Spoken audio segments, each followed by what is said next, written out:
Before we dive into this story, smash that subscribe button, hit like, and drop a comment below. Because what you're about to hear isn't just a tale of crime. It's a descent into the darkest corners of human obsession, power, and betrayal. And trust me, you won't want to blink. The night was thick with fog, a creeping mist that swallowed the perimeter lights of the federal Supermax prison like a curtain falling over a stage. Guards patrolled in pairs, boots thudding against wet asphalt. Somewhere beyond the razor wire fences, the echoes of chains rattled like distant thunder. Inside cell block D, the most infamous prisoners in the Western world were quietly awake. El Chapo, the Boston Bomber, and the Unabomber, each in their solitary confinement, each carrying secrets that could shatter nations. The alarm hadn't gone off yet, but a sharp instinct told Officer Ramirez something was off. He had walked these halls for over a decade, and he knew when the air changed. Tonight, it smelled like metal and fear. He passed the isolation units, the fluorescent lights flickering, casting long, skeletal shadows on the concrete walls. The guards whispered about the last altercation in the yard, the one where Chapo had somehow gotten hold of a shard of metal. It was dismissed as routine, a minor scuffle, but Ramirez's gut said otherwise. Elsewhere, deep beneath the prison in the maintenance tunnels, a janitor named Simon was pushing his mop cart down a narrow corridor when he noticed a faint noise, scraping metal, a whisper against the walls. Simon wasn't supposed to be here at night. The night shift usually avoided this section, but curiosity had a way of dragging him forward. He turned a corner, and that's when he saw it. The steel-reinforced floor panel of a maintenance hatch slightly ajar. He froze. His pulse throbbed in his ears. No one in the prison ever touched these hatches. They led to areas that even guards rarely entered. Areas where surveillance cameras were scarce, where the hum machinery could cover almost anything. Simon's hand hovered over the cold metal edge. Then, just as he was about to push it closed, a shadow moved beneath the slit. From above, Chapo was already awake. He had sensed a disturbance in his tiny cell, and, in a move that defied logic, had somehow manipulated the small camera blind spot in his cell's corner. His smirk was almost invisible in the dim light. Outside, the Boston Bomber, sitting in the farthest corner of his own cell, hummed a quiet, methodical tune that masked his racing mind. His eyes flicked toward the corridor, calculating. Somewhere deep inside, the Unabomber, Ted K., was scribbling in his notebook, his handwriting jagged, his thoughts spiraling into a web of abstract logic and concealed threats. Simon's heart slammed against his ribs. He hadn't realized he was being watched until a voice hissed from the shadows behind him. "You shouldn't be here." It was low, guttural, edged with authority and fear. Simon spun, but there was no one in sight, only the dim glow of the hallway lights. His chest heaving, he backed away, dragging the mop cart behind him. The sound of the hatch creaking echoed like a sinister laugh. Back in the guard station, Officer Ramirez's monitor flickered, and he noticed a strange anomaly, a shadow crossing a hallway that wasn't supposed to have anyone. He radioed the control room, his voice taut. "Unit D, we got movement where there shouldn't be. Repeat, movement in isolation block corridor. Check all cameras." Static. Then one camera feed went black. The prison, thought to be impregnable, suddenly felt fragile. Meanwhile, in cell block D, the tension between Chapo and the Boston Bomber had been simmering for weeks. Chapo was unpredictable, dangerous, a man who had built an empire of drugs and violence from scratch. The Bomber was meticulous, precise, and carried a mind as dark as any criminal mastermind could conceive. And then there was Ted Cade, a ghost of logic and terror, whose calmness could fracture sanity in seconds. Alone, each of them was dangerous. Together, even separated by steel walls, their presence created an atmosphere thick enough to suffocate anyone nearby. The morning's first incident had already started before dawn. A scream had erupted from the maintenance tunnels, sharp and panicked. Guards had rushed, flashlights cutting through the shadows, only to find Simon cowering in a corner, drenched in sweat, staring at the ajar hatch. He couldn't speak at first, only point. "They're talking. I saw they're communicating." The words spilled out in terrified fragments. Ramirez's face hardened. He had seen the aftermath of prison chaos before, but this felt different. Something about the way Simon trembled, the way the fog clung to the inner hallways, made him certain that this was more than just an ordinary night disturbance. Investigators were brought in, FBI agents, specialists in criminal behavior, and even psychologists were called to the scene. They moved quietly through the corridors, scanning every inch of concrete and steel, every locked door and motion sensor. It was during the sweep of the control room that Agent Lisa Connors noticed the anomaly on the network feed. A file had been accessed, one that should have been untouchable. The timestamp was 2 hours prior, during the middle of the night, and the user ID, well, it wasn't assigned to any guard. Connors felt a chill. The user ID matched none of the prison staff. Whoever had done this was either inside, or someone had found a way to manipulate the system remotely. While agents pored over the digital breadcrumbs, Ramirez and a small strike team descended into the maintenance tunnels. The walls were damp, the smell of rust and mildew thick. Water dripped somewhere in the distance, the echo magnifying the sound as if the tunnels themselves were alive. Then they found it, a small alcove that had been cleverly concealed behind a panel of corroded metal. Inside, stacks of papers, carefully folded, with cryptic notes in different handwriting styles. One note caught Connor's eye. "They're listening. Trust no one. The keys are not where they appear." She stared at it, and a sinking realization hit her. The prisoners weren't just sitting in their cells. Someone or something was orchestrating communication, maybe even coordination, across layers of security that no one thought could be breached. The team pressed on, following the trail of hidden messages, each more cryptic than the last. They passed small marks scratched into walls, almost invisible at first, but deliberate, arrows, numbers, letters. It was like a secret map, one that only the prisoners could decipher. And the final mark led them to the largest panel in the maintenance corridor, a door that shouldn't have been there. When they pried it open, the room beyond wasn't empty. It was a small, windowless chamber, filled with monitors, recording devices, and stacks of what looked like intelligence dossiers. The air smelled of burnt electronics and old paper. And on the main screen, live footage flickered. The solitary cells of Chapo, the bomber, and Ted K. But something was off. The cameras were different angles that shouldn't have existed. A whisper came from behind the team. "You think this is containment, but containment is illusion." The words froze every agent in place. Slowly, they turned, and standing in the shadowed doorway was a figure no one expected. A guard, but not any ordinary guard. His face was partially obscured, but the malice in his eyes was unmistakable. And in his hand, a key ring that held not one, not two, but multiple keys to the entire wing. Before anyone could react, he vanished into the shadows. Connors looked at the monitors again, heart hammering. One of the screens now showed Chapo, leaning toward a wall in a way that seemed impossible for a man under such surveillance. He was moving something, a hand signal, a tap code, a sequence, and the room shivered with the weight of what that meant. Somewhere, deep in the prison's belly, the game had begun. And it wasn't a game anyone was going to survive easily. Then, in the corner of the monitors, an image flickered, one they hadn't seen before. A face, partially obscured, grinning at them from a camera feed that didn't exist on any map. It was Ted K., but his notebook was missing. Instead, he held a piece of paper with a single word written in messy, angular letters. "Watch!" And as Connors leaned closer, trying to make sense of it, the lights in the tunnel cut out.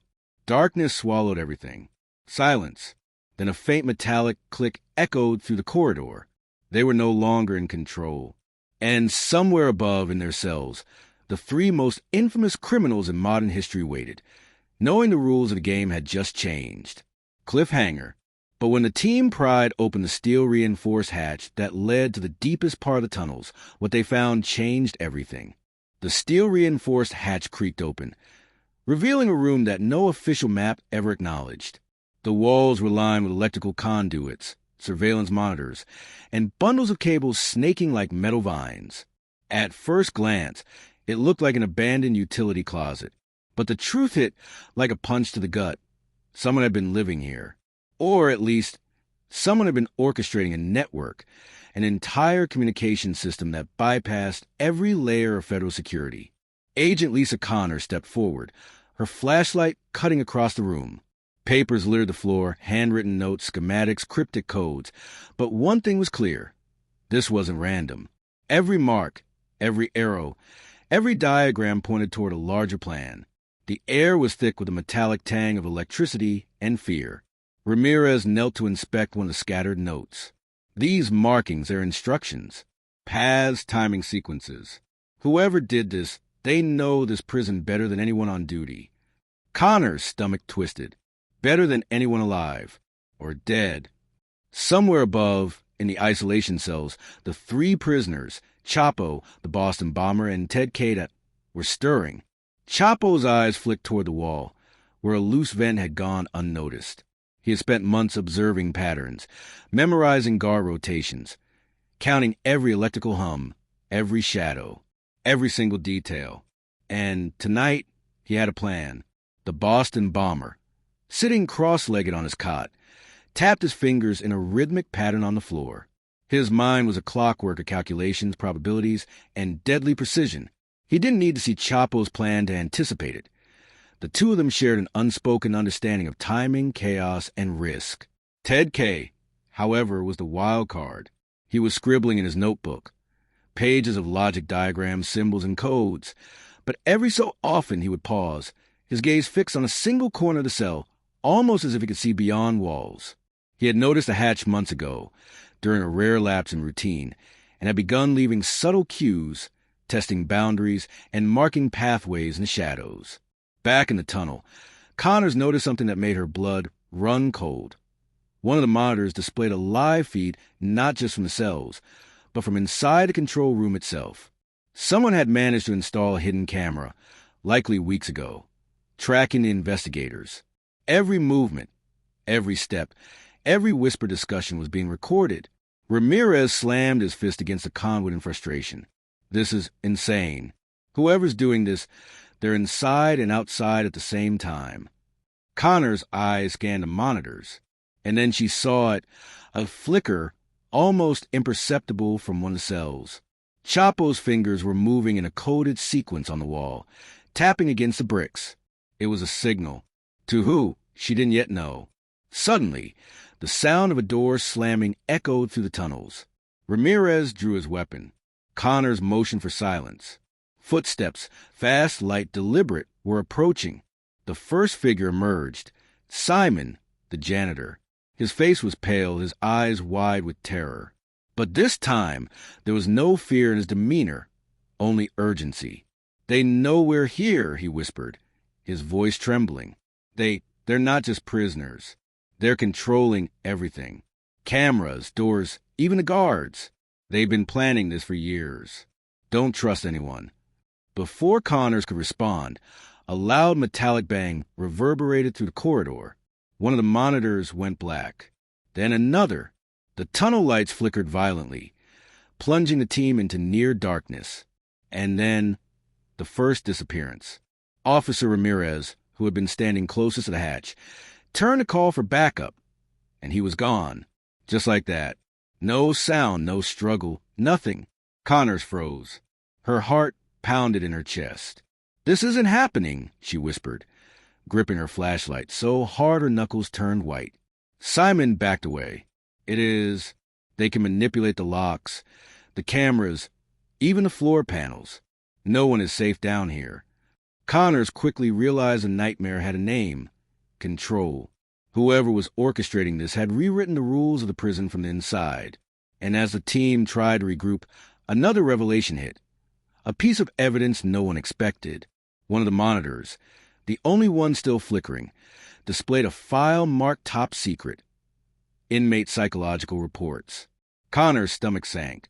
It contained confidential notes about Chapo, the bomber, and Ted Kate, but not just the standard files. Hidden among the pages were details of experiments, secret interactions, and behavioral predictions. Documents that suggested someone had been tracking their every move for decades, cataloging their behaviors, and possibly manipulating them to escalate their violence. "It's not just a prison," Connor said, her voice low, trembling. "It's a lab, and we're trapped in it. The tension was suffocating. Every sound, dripping water, clanging pipes, distant murmurs, felt like a predator closing in. The team tried to move forward cautiously, but the shadows seemed to shift with them. It wasn't just the prisoners controlling the space. It was the unseen system itself. Then came the ultimate shock. A message appeared on one of the flickering monitors, typed in real time. "We are never alone. You are never alone." The text was simple, chilling, and it made Connors realize something terrifying. Someone or all three of the prisoners had found a way to infiltrate not just the physical prison, but the minds and routines of the people controlling it. And that's when the first body was found. Ramirez's flashlight landed on it. A guard lying face down near an open conduit, the key ring missing from his belt. No signs of a struggle, no signs of forced entry. Just gone, like the shadows themselves had swallowed him whole. Connors swallowed hard. They're cleaning up after themselves. Every step we take, they're 3 steps ahead. Simon shivered. "I warned you, trust no one." And as they turned to leave the tunnel, a panel in the wall slid open silently. A figure stepped out. Ted K. His notebook was gone. In his place, he held a small device, something that looked like a transmitter. He smiled faintly, unnervingly. "You're late," he said softly. Connor's voice caught in her throat. How are you here?" Ted K. tilted his head, almost contemplatively. "I've always been here. You just didn't notice." Before anyone could react, the lights went out completely. Darkness swallowed the tunnel again. In the distance, the echo of footsteps, fast, multiple, approached. And then, the final terror of the chapter, Chapo's laugh, deep and resonant, carried through the hallways. The Boston bombers' humming returned, but now it was louder, deliberate, like a countdown. Connor's mind raced. They were no longer just investigating a prison. They were inside a machine built to manipulate, deceive, and kill. And the twist, the revelation that would haunt them forever, was just moments away. Because hidden beneath the floor panels, in a section of the tunnels no one had checked, lay a stack of files marked with names, not just the prisoners. Names of the guards, the agents, even some of the investigators. Someone had been building a list, a ledger of who would live, who would die, and why. Connors glanced at Simon, horrified. They're planning more than escape, they're planning everything. And then a faint click echoed. A trapdoor somewhere above had closed. The walls reverberated with a mechanical hum. Someone or something was coming, and when the next light flickered on, they realized the prisoners weren't alone in their planning. Someone else had joined the game. Cliffhanger. And in that moment, Connors noticed a shadow moving in the corner of the monitor. One that didn't belong to any prisoner, guard, or investigator. Its presence was deliberate, almost intelligent. Whoever it was had been waiting for them. The prison's corridors had become a labyrinth of fear. Every shadow moved like it had intent. Every sound echoed like a threat. Agent Lisa Connor's flashlight cut through the dimness, but it did little to dispel the suffocating tension. Ramirez's disappearance still haunted the team, and Simon's wide-eyed terror had only grown. But now, they were certain someone or more than one was orchestrating events from inside and outside the cells. The monitors flickered again. This time, all 3 prisoners were visible. Chapo leaning against the wall with that unmistakable, dangerous grin. The Boston bomber tapping his fingers in rhythm, and Ted K., standing in a corner where no human should have fit, holding a device that looked like a remote control. The thing that chilled Connors most wasn't a device. It was the understanding that it worked. Somehow, all the prison systems, the cameras, the locks, even lights, responded to it. "They're running the show," Simon whispered, "from their cells.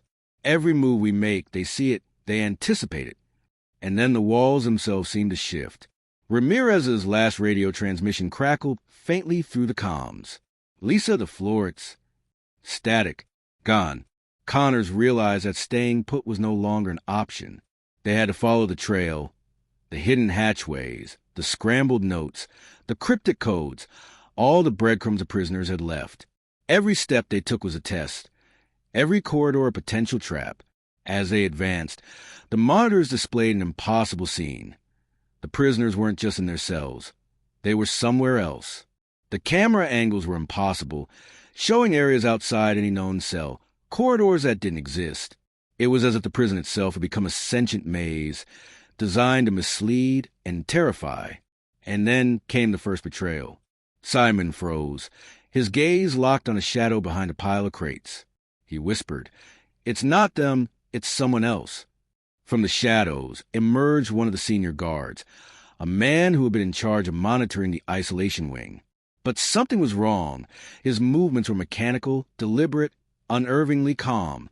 Connors raised her weapon. "Step away," she commanded. He smiled faintly, a predatory tilt. "You think you're safe? You're already inside their game." Before anyone could react, he lunged. The team scattered. Gunfire rang out, ricocheting off steel walls, sparks flying from overhead conduits. Simon ducked behind a support beam, trembling, but his eyes never left the man, because this wasn't just a betrayal. It was orchestration. The guard had been compromised, manipulated, perhaps coerced, perhaps brainwashed. Meanwhile, the prisoners were moving in ways that defied explanation. Chapo's cell door slid open silently. No one touched the lock. The Boston bomber's fingers tapped the code on the wall, and suddenly a hatch above the team began to grind open. Ted K. watched calm, calculating, a subtle smirk on his face. Connors realized the truth with a sinking horror. They weren't just facing three of the world's most dangerous men. They were facing a system, a network that had embedded itself inside the prison, using its inmates as both pawns and strategists. Ramirez appeared suddenly, alive but different. His eyes were distant, unrecognizable. He raised his hand, holding a key card. "Follow the path," he said flatly, voice monotone, "or you die here." Connors gritted her teeth, heart racing.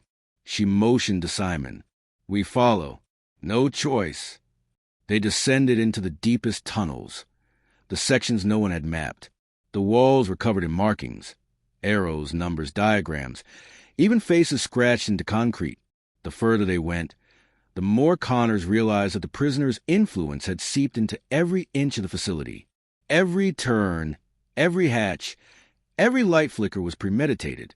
And then they reached the control chamber. It was unlike anything Connors had ever seen. Monitors lined the walls, showing every corridor, every cell, every camera. The floors vibrated faintly with machinery they couldn't identify. At the center of the room, three figures stood. Chapo, the Boston bomber, and Ted K., alive, calm, smiling.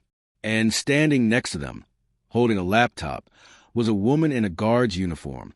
She looked at Connors with a chilling calm. "Welcome," she said. "I've been waiting." Connors' mind raced. "Who are you?" The woman's smile widened. "I'm the architect.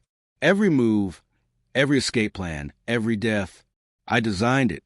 And you were never supposed to make it this far." The room seemed to close in, the air thick and heavy. Connors realized this was no longer about catching criminals. It was about surviving a game designed by someone who controlled both the players and the rules. Then the unthinkable happened. Ted K. stepped forward. He took the laptop, waved in the air. "You see?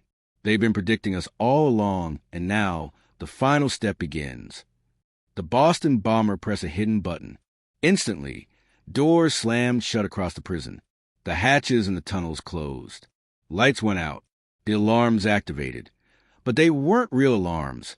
They were distractions, fake triggers meant to split the team and sow chaos. Chapo's grin was lethal. "This is how it ends," he said, voice low, measured, terrifying. "Not with justice. Not with law. With survival." Connors realized the stakes in a heartbeat. They were trapped, surrounded by the world's most dangerous criminals, manipulated by a system that had infiltrated every security layer, and now they had no one to trust, not even the people beside them. Then came the final twist, a revelation Connors would never forget. On one of the central monitors, a live feed displayed a scene from outside the prison walls. Explosions, chaos, and bodies moving in formation. Someone or a group had leveraged the prisoners' plans to orchestrate a simultaneous attack, not just inside the prison, but across the city. This isn't just a prison. Connors whispered, voice shaking. "It's the nucleus of something far worse." Suddenly, a mechanical hiss echoed through the chamber. Panels slid open. Hidden compartments revealed weapons, devices, and stacks of explosives. The architect had planned contingencies for every possible scenario, and as the team tried to react, Connors caught sight of the final message on a monitor, typed in real time, in the same jagged handwriting as Ted Chaos' old notes. They thought the game was over. It never ends. Chapo's laugh echoed. The Boston Bombers' tapping intensified. Ted K. looked at Connors with a terrifying calm, and the architect simply smiled, folding her hands. Connors realized too late that the walls weren't just confining them. They were alive with intent, orchestrated by the minds of monsters who had mastered manipulation, patience, and fear itself. The chamber doors began to seal completely. The team's only exit was now blocked. The prisoners stepped closer. The architect moved forward. And then, silence. The screen went black. Ending punch. When the lights flickered back on, Connors, Simon, and the remaining agents were alone. The prisoners were gone. The architect was gone. The monitors displayed only static. But scattered across the floor were files, names, location, and plans that revealed a horrifying truth. The real game had just begun. The prison had been a staging ground, a rehearsal, and the mastermind, still out there, orchestrating events far beyond anyone's imagination. They thought the killers were behind bars. But the game inside the walls was only the opening act. And somewhere in the shadows of the city, the architect was smiling. If you thought the twists were intense, the danger relentless, and the stakes impossible, remember this: the most terrifying monsters aren't behind bars. They're the ones who control the rules, and you don't even know it.